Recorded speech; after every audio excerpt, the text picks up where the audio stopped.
সৌমিকদা, আমি বাংলাহাট থেকে নিবেদিতা বলছিলাম। আজকে রানীনগরে ফের প্রকাশ্যে গোষ্ঠী কোন্দলের অভিযোগ আপনার অনুগামীদের বিরুদ্ধে। তৃণমূলের পঞ্চায়েত সমিতির সদস্য রানীনগরের, তাকে তিনি আক্রান্ত হয়েছেন আপনার অনুগামীদের দ্বারা। কি বলবেন? সেই অভিযোগ উঠছে। না না, এটা সকালবেলায় কোথাও একটা বসে চা খাচ্ছিল, এখানে নিজেদের মধ্যে একটা ঝামেলা করেছে। আর এই ছেলেটা ভোট এলে এরকম করে, লোকসভা ভোটের আগে আবু তাহের খান যে আমাদের এমপি আছে তার এগেনস্টে এসব করে, ভোট এলেই করে এসব। আর এটা পুলিশকে বলা হয়েছে যারা দোষী তাদেরকে ধরবে, এটা আমাদের কেউ জড়িয়ে নাই। তো যেটা অভিযোগ উঠছে যে আপনার অনুগামী, আপনার নাম করে বলা হচ্ছে আমার অনুগামী, এটা এই ছেলেটার অভ্যাসই এরকম, ও ভোট এলে এসব করে।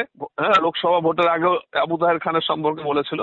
এটা ওদের নিজেদের মধ্যে কি ঝামেলা হয়েছে, সকালবেলায় চা খেতে ও নিজেই বলছে আমার বন্ধু ওরা, তা ওই বন্ধুদের মধ্যে কি ঝামেলা হয়েছে সে দায়িত্ব কি আমাদের নাকি? এই লোকটি, এই যে ছেলেটির কথা বলছেন, এই ছেলেটি কি আপনাদের দলের, তৃণমূল করেন? হ্যাঁ, এ তৃণমূল করে, তৃণমূলের পঞ্চায়েত সমিতির মেম্বার, কিন্তু দলটা করে না।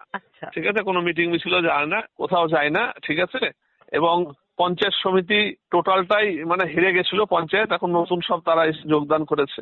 এরকম খিচিবিচি সব এই ছেলেটাই পাকায় খিচিবিচিটা, পার্টিটা করে না, কোনো মিটিং মিছিলও থাকে না। আরো ভালো ভালো খবর দেখতে সাবস্ক্রাইব করুন বাংলাহান্টের ইউটিউব চ্যানেল।